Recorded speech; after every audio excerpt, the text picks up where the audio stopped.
ಇದು ಶ್ರೀ ಸ್ವಾಮಿ ವಿವೇಕಾನಂದರು ಬರೆದ ಟಿಪ್ಪಣಿ. ಯೋಗದ ಮೊದಲ ಅಂಗ ಯಮ. ಯಮದ ಅಭ್ಯಾಸಕ್ಕೆ 5 ವಿಷಯಗಳು ಅವಶ್ಯಕ.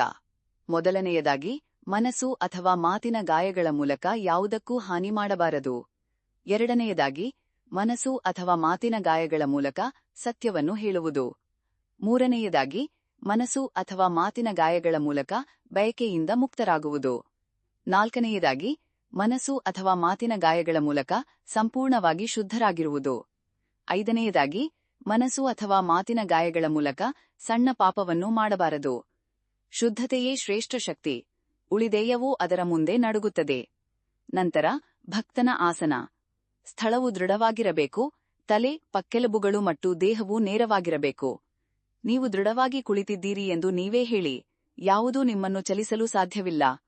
ನಂತರ ನಿಮ್ಮ ತಲೆಯ ಮೇಲ್ಭಾಗದಿಂದ ನಿಮ್ಮ ಪಾದಗಳವರೆಗೆ ನಿಮ್ಮ ದೇಹದ ಪರಿಪೂರ್ಣತೆಯನ್ನು ಒಂದೊಂದಾಗಿ ವಿವರಿಸಿ, ಇದು ಸ್ಫಟಿಕದಂತೆ ಸ್ಪಷ್ಟವಾಗಿದೆ ಎಂದು ಹೇಳುವುದು.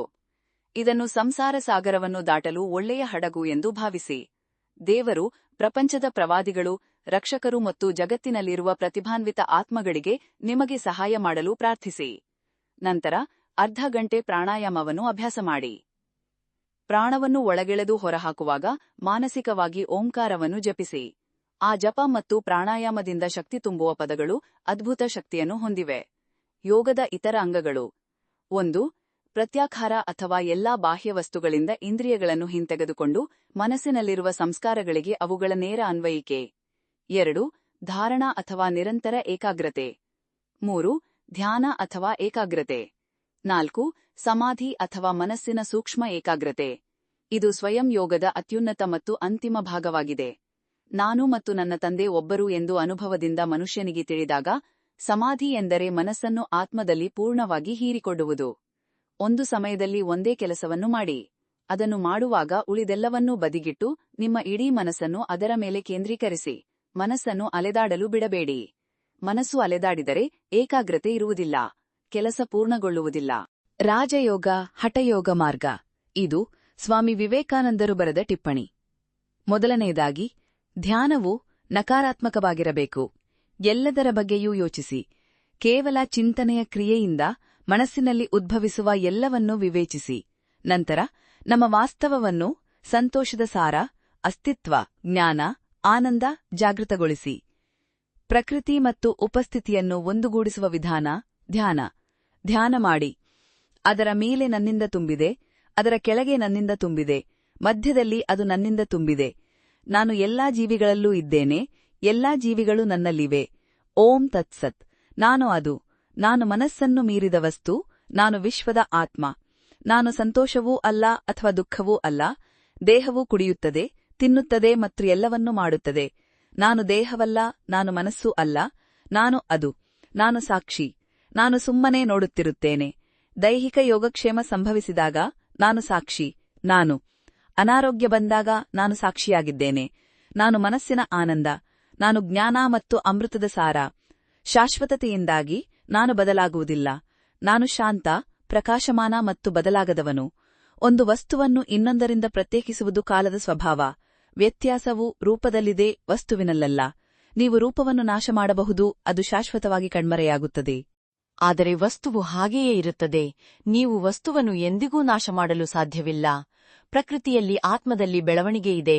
ಪ್ರಕೃತಿ ಎಂದರೆ ಆತ್ಮದ ಬೆಳವಣಿಗೆ, ಅಭಿವ್ಯಕ್ತಿ. ಮಾಯೆ ಸಾಮಾನ್ಯವಾಗಿ ಭಾವಿಸುವಂತೆ ನಿಜವಾದ ಭ್ರಮೆ. ಆದಾಗ್ಯೂ ಅದು ವಾಸ್ತವದಲ್ಲಿ ಮಾಯೆಯಲ್ಲ, ಆದರೆ ನಿಜವಾದ ವಸ್ತು ಅದರ ಹಿಂದೆ ಇದೆ ಎಂಬ ಅಂಶದಲ್ಲಿ. ಬಯಕೆ ಅದಕ್ಕೆ ವಾಸ್ತವದ ನೋಟವನ್ನು ನೀಡುತ್ತದೆ. ಮಾಯೆಯಲ್ಲಿ ಯಾವುದು ನಿಜವೋ ಅದು ಮಾಯೆಯಲ್ಲಿ ಮತ್ತು ಮಾಯೆಯ ಮೂಲಕ ಇರುವ ಅದೇ ವಾಸ್ತವ. ಆದಾಗ್ಯೂ ನಿಜವಾದ ವಸ್ತು ಎಂದಿಗೂ ಕಾಣುವುದಿಲ್ಲ. ಆದ್ದರಿಂದ ಕಾಣುವುದು ನಿಜವಲ್ಲ.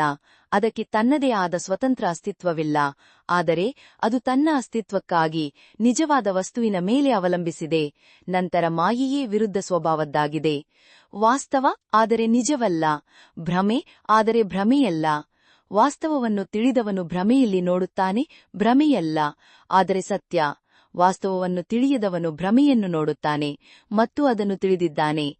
ಮನಸ್ಸು ಸ್ವತಂತ್ರವಾಗಿದೆ ಎಂದು ಭಾವಿಸುವುದು ಭ್ರಮೆ. ಕ್ರಿಯೆಯ ನಿಯಮವು ಕಾರಣ ಮತ್ತು ಪರಿಣಾಮದ ನಿಯಮವಾಗಿದೆ. ನಾವು ಸ್ವತಂತ್ರರಾಗಬೇಕು. ನಾವು ಸ್ವತಂತ್ರರು. ಅದನ್ನು ತಿಳಿದುಕೊಳ್ಳುವುದು ಕೆಲಸ. ನಾವು ಎಲ್ಲಾ ಬಂಧನಗಳನ್ನು ತ್ಯಜಿಸಬೇಕು. ನಾವು ಎಲ್ಲಾ ಬಂಧನಗಳನ್ನು ತ್ಯಜಿಸಬೇಕು. ಅದು ಏನೇ ಇರಲಿ. ನಾವು ಆಸೆಯಿಂದ ಭೂಮಿಗೆ ಬದ್ಧರಾಗಿದ್ದೇವೆ. ಅದೇ ರೀತಿ ನಾವು ದೇವರಿಗೆ, ಸ್ವರ್ಗಕ್ಕೆ ಮತ್ತು ದೇವತೆಗಳಿಗೆ ಬದ್ಧರಾಗಿದ್ದೇವೆ. ಮನುಷ್ಯನಿಗಾಗಿ, ದೇವರಿಗಾಗಿ ಅಥವಾ ದೇವತೆಗಳಿಗಾಗಿ ನೀವು ಗುಲಾಮರಾಗಿದ್ದರೆ ಗುಲಾಮ. ಆದ್ದರಿಂದ ನಿಮ್ಮ ಸ್ವಾತಂತ್ರ್ಯವನ್ನು ಪ್ರಕಟಿಸಿ. ನೀವು ಇರುವಂತೆಯೇ ಇರಿ. ಶಾಶ್ವತವಾಗಿ ಸ್ವತಂತ್ರರಾಗಿರಿ. ಶಾಶ್ವತವಾಗಿ ಸಂತೋಷವಾಗಿರಿ. ನಿಮಗೆ ವಿಡಿಯೋ ಇಷ್ಟವಾದರೆ ದಯವಿಟ್ಟು ಲೈಕ್ ಮಾಡಿ, ಶೇರ್ ಮಾಡಿ ಮತ್ತು ನಮ್ಮ ಚಾನೆಲ್ಗೆ ಸಬ್ಸ್ಕ್ರೈಬ್ ಆಗಲು ಮರೆಯಬೇಡಿ. ಅಲ್ಲದೆ ನಮ್ಮ ಹೊಸ ವಿಡಿಯೋಗಳ ತಕ್ಷಣದ ಅಧಿಸೂಚನೆಗಳನ್ನು ಪಡೆಯಲು ಬೆಲ್ ಐಕಾನ್ ಮೇಲೆ ಕ್ಲಿಕ್ ಮಾಡಿ. ಧನ್ಯವಾದಗಳು.